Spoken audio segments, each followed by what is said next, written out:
ইনকিলাব মঞ্চের মুখপাত্র শরীফ ওসমান হাদি ইতিমধ্যে সন্ত্রাসীদের গুলির ঘটনায় মৃত্যুবরণ করেছেন। ইন্না লিল্লাহি ওয়া ইন্না ইলাইহি রাজিউন। আমার জানা বিষয় হলো, শরীফ ওসমান হাদির এই মৃত্যু কি শাহাদাতের মৃত্যু হিসেবে গণ্য হবে?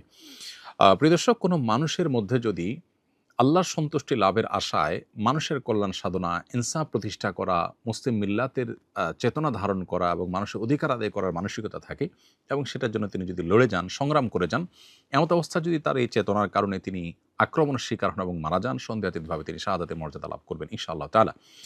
ঈমানদারের মধ্যে যদি আল্লাহর সন্তুষ্টি লাভের জন্য জীবন বাজি রাখার মানসিকতা থাকে এবং তার অসৎ কাজে বাধা প্রদান, অন্যায়ের বিরুদ্ধে তার প্রতিরোধ এবং ইনসাফ প্রতিষ্ঠার মানসিকতা লালন করার কারণে তিনি যদি আক্রমণের শিকার হন, তাহলে সেক্ষেত্রে তিনি অবশ্যই শাহাদাতের মর্যাদা লাভ করবেন। সেই জায়গা থেকে শরীফ ওসমান হাদিকে আল্লাহ তাআলা শাহাদাতের মর্যাদা দান করুন, আমরা সেই দোয়া করি।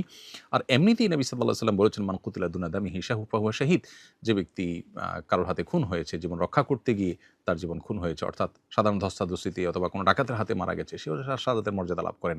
তাহলে সেক্ষেত্রে দ্বীনের কথা বা মুসলিম মিল্লাতের কথা বা মুসলিম চেতনার কথা বা ইনসাফের কথা বা মানুষের অধিকারের কথা যদি কেউ বলতে যান মুসলিম হয়ে এবং আল্লাহর কাছ থেকে যদি বিনিময়ে আশা করেন, তাহলে তিনি অবশ্যই শাহাদাতের মর্যাদা লাভ করবেন।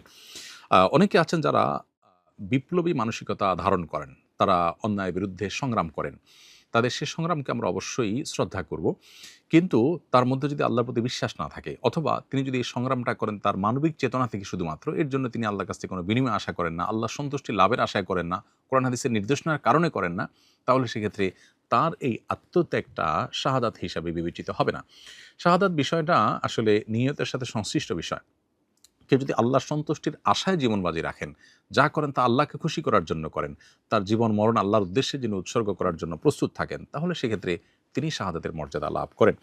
আমরা দোয়া করি শরীফ ওসমান হাদির সমস্ত ভুল ত্রুটি মাফ করে আল্লাহ তাআলা তাকে শাহাদাতের সর্বোচ্চ মাকাম দান করেন এবং তার সুখ সন্তপ্ত পরিবারকে সান্ত্বনা সইবার শক্তি নসিব করেন এবং সেই সাথে এখান থেকে অনুপ্রাণিত হয়ে আমাদেরকে আল্লাহর সন্তুষ্টির লাভের আশায় জীবন বাজি রাখার মানসিকতা আমাদেরকে ধারণ করার তৌফিক দান করুন। বস্তুবাদের এই পৃথিবীতে আমরা বেশিরভাগ মানুষ দুনিয়ার মোহে এতটা মোহাবিষ্ট হয়ে গেছি যে আমরা প্রত্যেকটা মানুষ শুধু বাঁচার জন্য সংগ্রাম করি এবং মরতেই যখন হবে তখন আল্লাহর রাহে আমি জীবন বাজি রেখে যেন মরতে পারি, আমি যেন অন্যায়ের বিরুদ্ধে কথা বলতে গিয়ে যেন আমার মৃত্যু হয়, আমার মৃত্যুটা যেন শাহাদাতের মৃত্যু হয়, আল্লাহর সন্তুষ্টি লাভের আশায় যেন আমি জীবন বাজি রাখতে পারি, সেই চিন্তা, সেই চেতনা আমাদের প্রত্যেকটা মানুষের মধ্যে থাকা দরকার, এজ এ ঈমানদার আমাদের মধ্যে থাকা দরকার। আল্লাহ রাব্বুল আলামিন শরীফ ওসমান হাদির ভালো গুণগুলো দিয়ে আমাদের তরুণ সমাজকে ভরে দিন এবং সেই তরুণ সমাজকে অন্যায়ের বিরুদ্ধে ইনসাফ প্রতিষ্ঠার জন্য, ন্যায় নিষ্ঠ হওয়ার জন্য এবং মুসলিম মিল্লাতের কল্যাণ সাধন করবার জন্য এবং আল্লাহর সন্তুষ্টির উদ্দেশ্যে মানবতার কল্যাণ সাধন করবার জন্য সবাইকে